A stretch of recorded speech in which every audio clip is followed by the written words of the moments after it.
stop placement is arguably one of the most important factors when it comes down to risk decision. If you get it wrong, one of two things can happen. Number one, if your stop loss is too tight, price can run your stop loss before going in your desired direction. Number two, if you give your stop loss too much room to breathe, price can run up and then eventually reverse on you to come back and stop you out. Both of these things we do not want, and therefore I'm about to walk you through exactly how to know where to place your stop loss. Let's get into it. So I'm going to walk you through two examples. The first example being stop loss with room to breathe, and then the second example being a tight stop loss just beneath the low or the high. And the first example here is based on what is called an accumulation. So a bit of context behind the trade. We've got a strong break in here and a weak break in here. So price has come, it's changed character, it's had a strong and a weak break. We've got our extension first of all in here from that low to that high. Then we created what's called a pullback for our higher low. And then we've had our second extension to create a new higher high. Therefore, we're playing based off of this recent structure from this low to this high, and that's what we're playing off of. So this trade specifically is based on my break of structure fair value gap model. The next trade I'll walk you through is based on my inversion fair value gap model.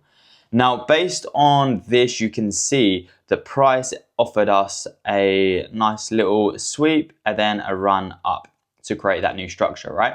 And a lot of people in this scenario would be putting their stops beneath the low. They're trading directly based on market structure, thinking market structure is as simple as higher highs, higher lows, higher highs, higher lows, higher highs. It's not, right? Market structure is a lot more complex than that.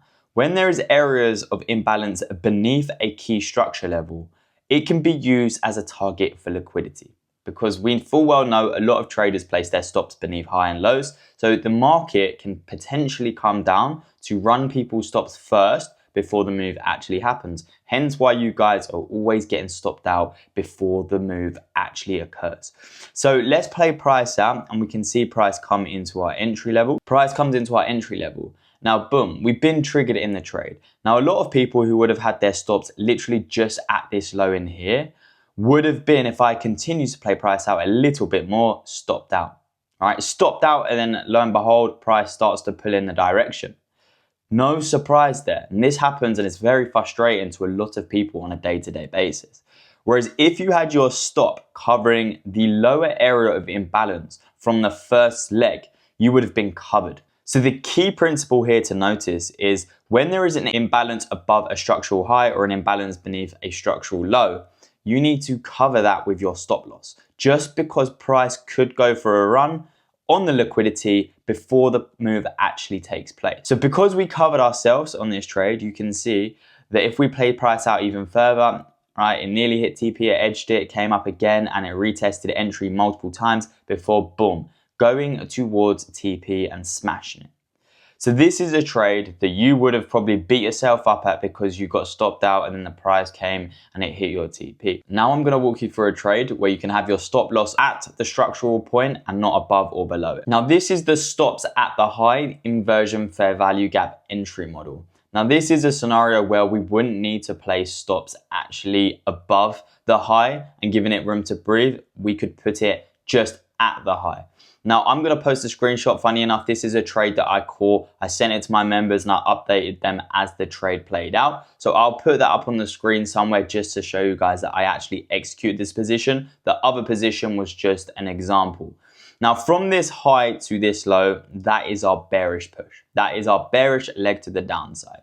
Me expecting price to come back up to retest the areas of where the push first started, i.e. this area, that also lines up with New York's low from Friday.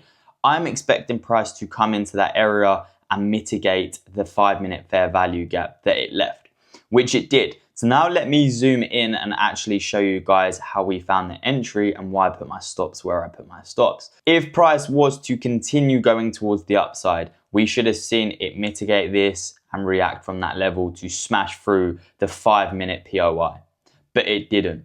Price actually started to reject. And if I play price out, you can see us get a strong 5-minute closure through that level and then a retest back into the 50%. So there we are, we're triggered in the trade. Now, why have I put my stops at the high and not resting above the high like I did, put my stops resting beneath the low of the other trade. And that is because there is no reason for price to pull up above that high. There is not an imbalance sitting above this high. There is not a reason for price to actually come up and run that liquidity again. We have filled in the 5-minute fair value gap, and there is no real reason for price to go any higher than this high in here.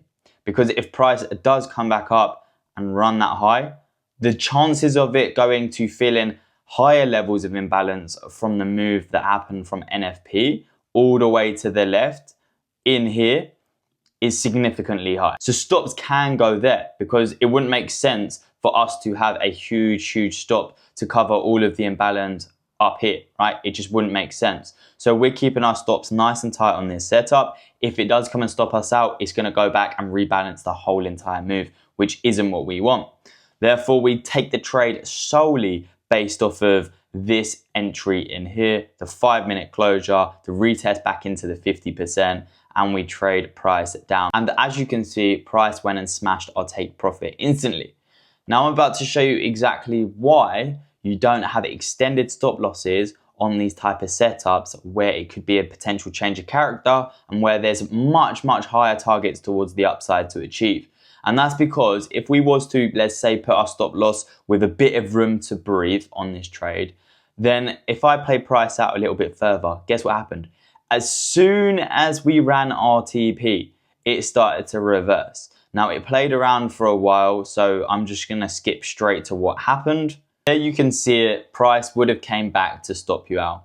Obviously, we're trading a 2 risk to reward as we do per the 2-2-2 model. So targets would have been a lot lower down. Stop loss, obviously room to breathe. And you would have had price come back, reverse on you and stop you out. And it would have been days after as well. And that right there, guys, shows you exactly how positioning your stop loss can really affect your results. So I urge to you guys, manage your positions and manage your stop loss appropriately based on the trade and what the trader is showing you. Always remember, if there is an imbalance or a fair value gap resting just below a structural low or just above a structural high, make sure you cover that with your stop loss. If there is no reason for price to run your high again or run your low again, then make sure your stops are nice and tight, sitting directly at the high or at the low.